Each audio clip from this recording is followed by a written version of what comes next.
Namaku Roni, dan aku seorang duda.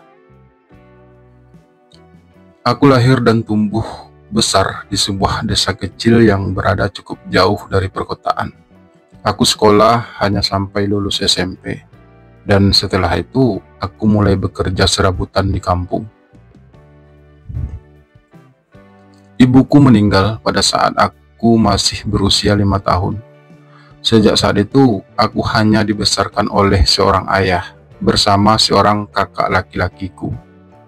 Ayahku hanyalah seorang nelayan biasa yang penghasilannya hanya pas-pasan, sehingga aku dan kakakku tidak bisa bersekolah tinggi sebagaimana layaknya teman-teman kami yang lain yang berasal dari keluarga mampu. Sejak lulus SMP, aku jadi sering ikut bekerja bersama ayahku dan juga kakakku. Hingga aku pun tumbuh menjadi laki-laki yang sudah terbiasa bekerja keras. Semua pekerjaan kasar di kampungku sudah pernah aku coba.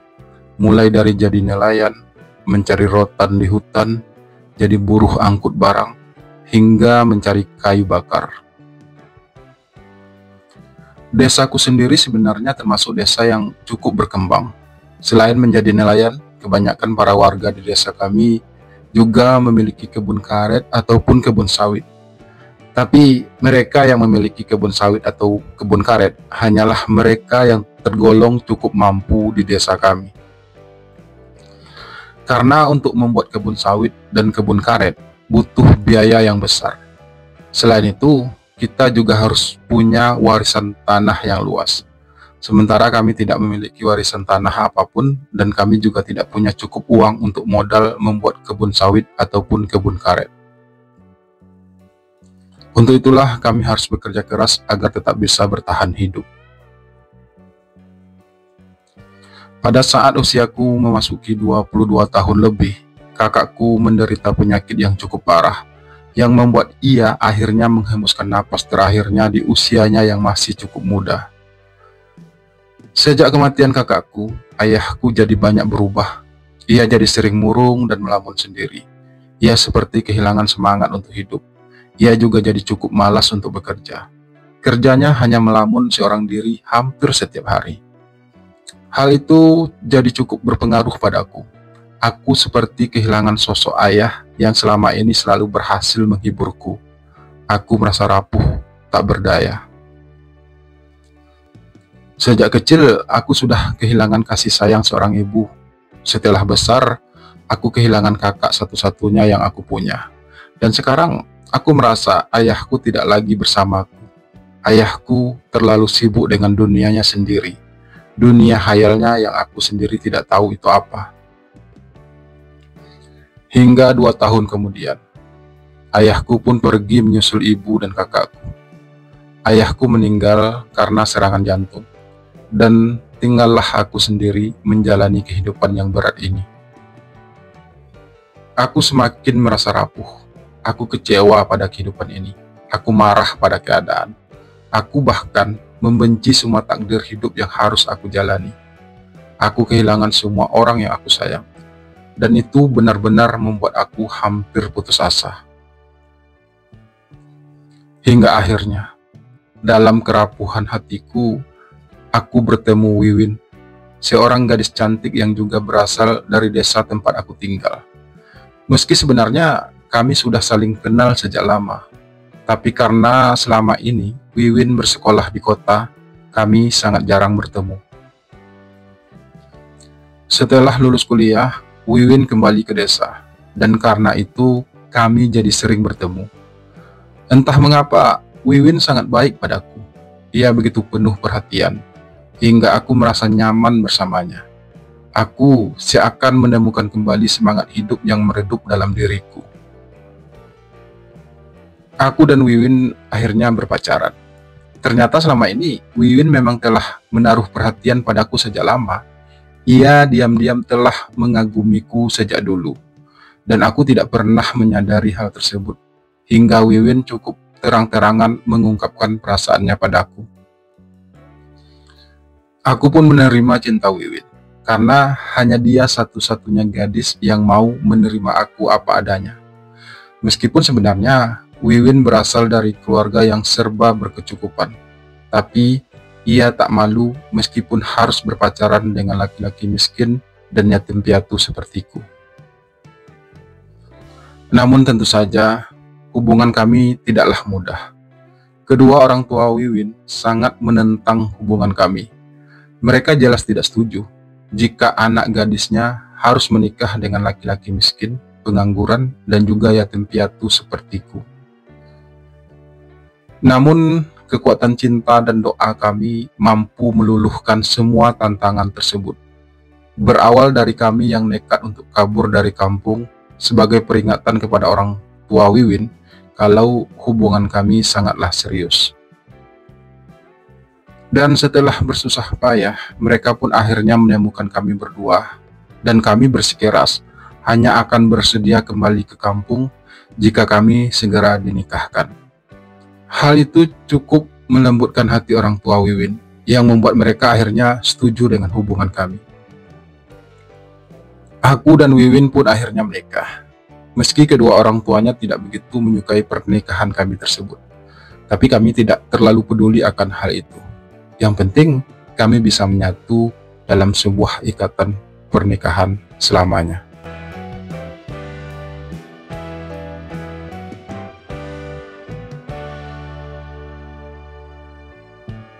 Awal-awal pernikahan aku dan Wiwin berjalan dengan indah. Kami merasa sangat bahagia, hingga kami pun mendapatkan seorang putri dari hasil pernikahan kami tersebut. Meski tentu saja secara ekonomi kehidupan kami masih berantakan, karena aku yang hanya bekerja sebagai nelayan biasa. Sejak menikah, kami memang tidak lagi tinggal bersama orang tua Wiwin. Kami memutuskan untuk pisah rumah dari mereka, karena ingin membuktikan kalau kami juga bisa mandiri. Kami menyewa sebuah rumah petak kecil untuk tempat kami tinggal. Wiwin yang merupakan seorang sarjana tersebut pun mencoba untuk melamar pekerjaan di sebuah sekolah SMP negeri yang berada di kampung tetangga. Wiwin merasa perlu untuk ikut bekerja demi kelangsungan hidup kami, karena biar bagaimanapun pendapatanku tidaklah pernah cukup untuk biaya hidup kami sehari-hari. Apalagi kami juga sudah punya seorang putri yang mulai tumbuh besar. Wiwin akhirnya diterima bekerja sebagai guru di SMP tersebut, meski hanya masih seorang guru honorer yang gajinya tidaklah seberapa. Tapi setidaknya hal itu cukup membantu keuangan kami saat ini. 5 tahun usia pernikahan kami, masalah demi masalah mulai datang silih berganti. Dan semua masalah itu hanya bermuara pada satu hal, uang. Ya, Wiwin yang sudah terbiasa hidup serba berkecukupan sejak kecil sudah mulai merasa bosan dengan kehidupan sederhana kami saat ini. Apalagi ia juga harus ikut bekerja mencari uang yang membuat ia merasa punya kendali penuh akan kehidupan kami. Ternyata cinta yang indah yang pernah kami bangga-banggakan dulu kini sudah menjadi tidak penting lagi. Sepertinya cinta itu mulai memudar oleh kehidupan kami yang serba kekurangan saat ini. Istriku sudah mulai tidak perhatian lagi padaku. Ia sibuk dengan dunianya sendiri, dan aku merasa diabaikan. Pertengkaran demi pertengkaran yang terjadi di antara kami hampir setiap harinya membuat rumah tangga kami benar-benar sudah berada di ujung tanduk. Aku menjadi tidak betah berada di rumah, karena setiap apa yang aku lakukan selalu saja salah di mata istriku. Hingga puncak dari pertengkaran itu pun terjadi. Aku memutuskan untuk pergi dari rumah dan memilih untuk kembali ke rumahku yang lama yang sudah mulai usang dimakan waktu. Aku merasa kecewa dengan istriku. Dia tidak lagi bisa menghargaiku sebagai seorang suami. Bahkan, ia tidak lagi menjalankan kewajibannya sebagai seorang istri. Aku memutuskan untuk pergi, hanya untuk membuat istriku sadar kalau ia telah melupakan kodratnya sebagai istri. Kalau ia sudah melupakan betapa indahnya cinta kami dulu. Dan aku berharap istriku bisa segera sadar akan semua kesalahannya tersebut.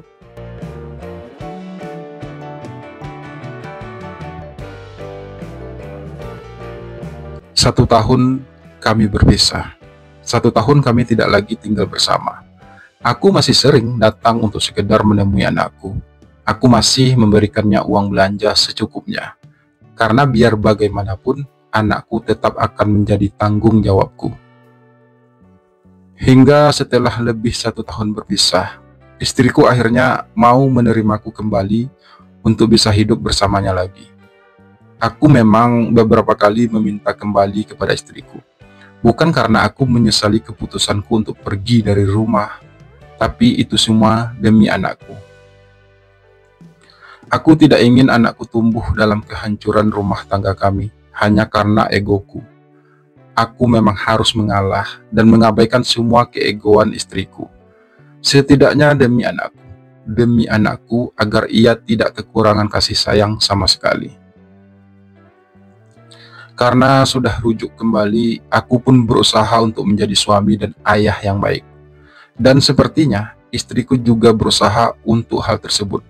Meskipun sampai saat ini, aku masih bekerja sebagai nelayan yang penghasilannya tidaklah seberapa. Hingga setahun kemudian, istriku kembali melahirkan putri kedua kami. Kebahagiaan kembali menyinari rumah tangga kami. Namun tentu saja, kebutuhan hidup kami juga semakin meningkat. Apalagi anak pertama kami sudah mulai bersekolah. Sementara penghasilanku sebagai nelayan biasa masih saja sangat sedikit. Istriku juga masih seorang honorer. Dan hal itu cukup mampu untuk memicu kembali pertengkaran di antara kami berdua. Istriku menganggap kalau aku tidak sungguh-sungguh dalam bekerja, sehingga hasilnya tidak sebanyak yang ia harapkan. Rumah tangga kami kembali memanas. Pertengkaran di antara kami makin sering terjadi. Hingga akhirnya istriku benar-benar mengusirku dari rumah. Katanya, aku tidak cukup bertanggung jawab sebagai seorang suami dan ayah. Aku tidak mampu memenuhi kebutuhan rumah tangga kami dengan baik. Aku terpaksa pergi. Aku tak ingin bertengkar lagi dengan istriku. Untuk kedua kalinya, aku harus mengikuti egoku sebagai seorang laki-laki. Aku merasa dihina dan direndahkan oleh istriku. Dan hal itu cukup membuat aku merasa frustasi.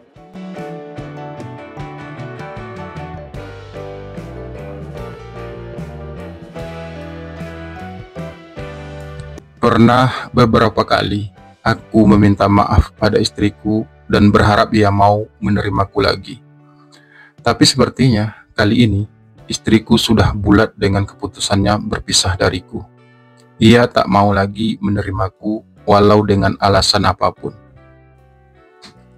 Setahun setelah perpisahan kedua tersebut, aku mendapat kabar kalau istriku sekarang sudah diangkat menjadi seorang guru PNS. Dan itu berarti kehidupannya pasti akan jauh lebih baik. Dan itu berarti juga ia tidak akan lagi membutuhkanku dalam hidupnya. Aku tak punya harapan lagi untuk bisa kembali kepada istri dan anak-anakku. Aku tak punya kesempatan lagi untuk memperbaiki semuanya. Dan aku harus menerima semua itu sebagai kenyataan yang menyakitkan bagiku. Aku kecewa. Aku frustasi dan aku merasa putus asa.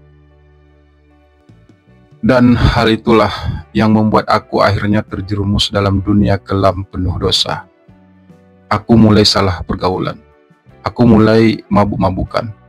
Aku mulai tidak bisa mengendalikan diriku lagi. Aku merasa hidup ini tidak adil bagiku. Perjalanan hidupku terlalu pahit untuk bisa aku terima sebagai sebuah kenyataan. Karena itulah aku butuh pelarian. Aku butuh sesuatu yang bisa membuat aku lupa akan semua kepahitan yang aku jalani selama ini. Dan mabuk-mabukan adalah satu-satunya yang bisa aku lakukan saat ini untuk menghilangkan semua kepahitan hidup tersebut. Bertahun-tahun aku terlarut dalam dunia hitam yang penuh dosa. Bertahun-tahun aku hanya menghabiskan waktuku dengan mabuk-mabukan dan berhura-hura tanpa arah. Aku benar-benar merasa terjebak di dunia semu tersebut. Hingga akhirnya aku bertemu dengan Sudir, seorang laki-laki baik yang juga merupakan seorang duda. Sudir adalah seorang duda yang sudah punya seorang putri. Istrinya meninggal beberapa tahun yang lalu. Sudir sebenarnya juga berasal dari desa yang sama denganku. Kami bahkan sudah kenal sejak kecil. Tapi selama ini kami tidak begitu dekat, karena kami punya kehidupan sendiri yang harus kami jalani. Sudir juga cukup terkenal di kampung sebagai laki-laki yang alim. Dia sangat rajin beribadah ke masjid. Usianya hanya terpaut 1 tahun lebih tua dariku. Sejak istrinya meninggal, Sudir berusaha membesarkan putri satu-satunya seorang diri. Hingga sekarang putrinya sudah bersekolah di sebuah pesantren yang berada cukup jauh dari desa kami. Awal mula aku akrab dengan Sudir itu terjadi tanpa sengaja. Suatu malam, dalam keadaan setengah mabuk, aku ketiduran di teras rumah Sudir yang memang berada di pinggir jalan tersebut. Ketika subuh, Sudir hendak berangkat ke masjid untuk sholat. Ia melihatku tergeletak di terasnya. Karena kami memang sudah saling kenal sejak lama, Sudir pun tanpa ragu segera membangunkan aku dan meminta aku untuk pindah tidur ke dalam rumahnya. Aku yang masih setengah sadar tersebut pun mencoba mengikuti apa yang Sudir katakan. Dengan tubuh lunglai, aku pun melangkah masuk ke rumah tersebut. Lalu kemudian berbaring kembali di ruang tamu. Sementara itu, Sudir tetap berangkat ke masjid untuk sholat, meninggalkanku sendirian di rumah. Siangnya aku terbangun. Aku melihat Sudir yang duduk tak jauh dariku sambil menonton TV. Entah mengapa, aku jadi merasa bersalah kepada Sudir, karena telah tidur di rumahnya begitu lama dan dalam keadaan mabuk. Kamu tahu, apa yang tidak bisa kembali lagi dalam hidup ini? Tiba-tiba, Sudir berucap, melihat aku yang sudah terbangun. Waktu. Lanjutnya singkat. Coba kamu bayangkan, betapa banyak waktu yang telah kamu sia-siakan selama ini, hanya untuk melakukan sesuatu yang justru merugikan dirimu sendiri. Sudir melanjutkan ucapannya lagi, yang membuat aku terdiam sesaat. Aku hanya kecewa dengan hidup ini. Desahku akhirnya setelah aku merenung sejenak. Betapa banyak orang yang kecewa dengan hidupnya. Tapi mereka tahu, semua orang punya cerita pahitnya masing-masing. Dan mungkin saja kehidupan orang lain jauh lebih pahit dari yang kamu alami. Sudir berucap kemudian, yang membuatku kembali merenung. Entah mengapa kalimat-kalimat Sudir barusan menjadi begitu bermakna bagiku. Belum pernah sebelumnya ada orang yang menasehatiku dengan lembut seperti itu. Biasanya orang-orang hanya bisa marah-marah melihat kenakalanku selama ini. Tapi Sudir berbeda. Coba kamu pikirkan, satu nikmat saja dalam hidupmu yang sudah kamu terima dan syukuri hal itu. Jadikan sebagai motivasi untuk bisa membuatmu jadi lebih baik. Ucap Sudir selanjutnya. Tiba-tiba aku teringat kedua putriku. Sudah sangat lama aku tidak bertemu mereka. Bukan karena tidak ada kesempatan, tapi karena aku yang sengaja menghindari mereka. Aku tidak ingin anak-anakku tahu kalau ayahnya sekarang adalah seorang pemabuk.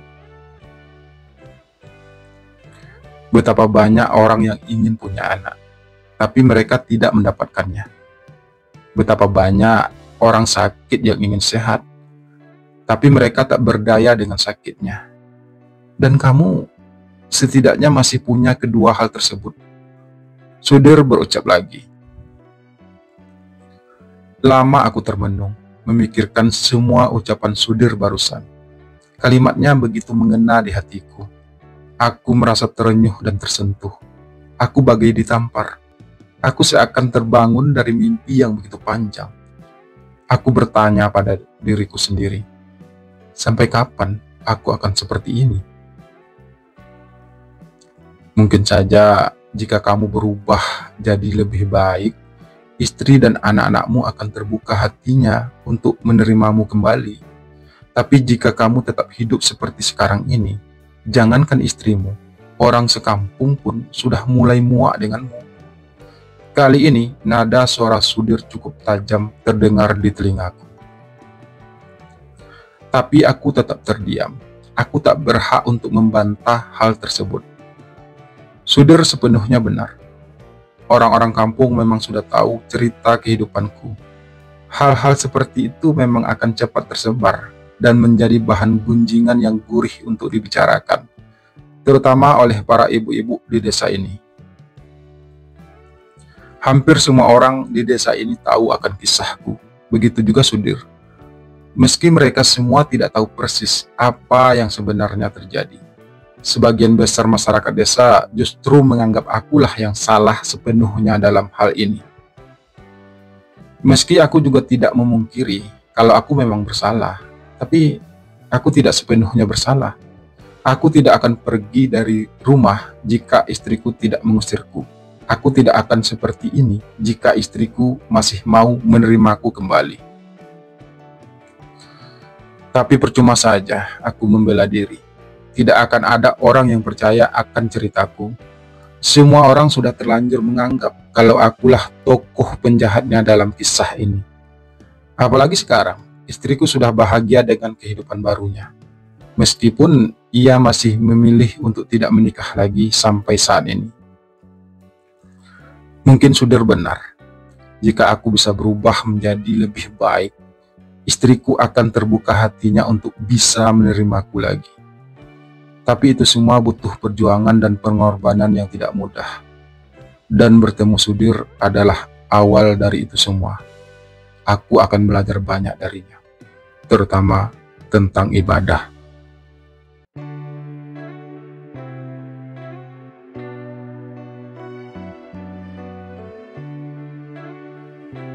Sejak saat itulah, aku dan Sudir menjadi dekat dan akrab. Bahkan, Sudir dengan terang-terangan mengajak aku untuk tinggal serumah dengannya, agar ia bisa mengontrol kelakuanku setiap saat, agar aku tidak lagi terjerumus ke dalam lembah hitam penuh dosa tersebut. Sudir berusaha keras untuk membantuku kembali ke jalan yang lurus, bahkan kali ini ke jalan yang benar-benar lurus. Jalan lurus yang belum pernah aku tempuh sebelumnya. Sudir memang tinggal sendiri di rumahnya tersebut, karena putrinya satu-satunya sekarang sedang bersekolah di sebuah pesantren yang berada cukup jauh dari desa kami. Karena itulah, ia cukup berani untuk mengajak aku tinggal bersamanya. Setidaknya sampai aku bisa menemukan jalan lurus tersebut. Aku tahu, niat Sudir sangat baik padaku. Ia tidak ingin aku terlalu lama terjebak dalam dunia kelam tersebut, sebelum semuanya menjadi lebih terlambat lagi. Dan aku merasa beruntung diberi kesempatan tersebut. Tinggal serumah bersama Sudir membuat aku harus bekerja ekstra keras untuk mengikuti rutinitas hidupnya. Mulai dari harus bangun subuh untuk sholat subuh, harus sholat 5 waktu setiap hari, harus mengaji setiap malam, dan hal-hal lainnya tentang ibadah yang bahkan belum pernah aku lakukan sebelumnya. Tinggal serumah bersama Sudir membuat aku mulai merasa nyaman dan tenang. Mengobrol dan bercerita bersama Sudir seakan mampu menghiburku dari segala luka yang sampai saat ini masih belum sembuh.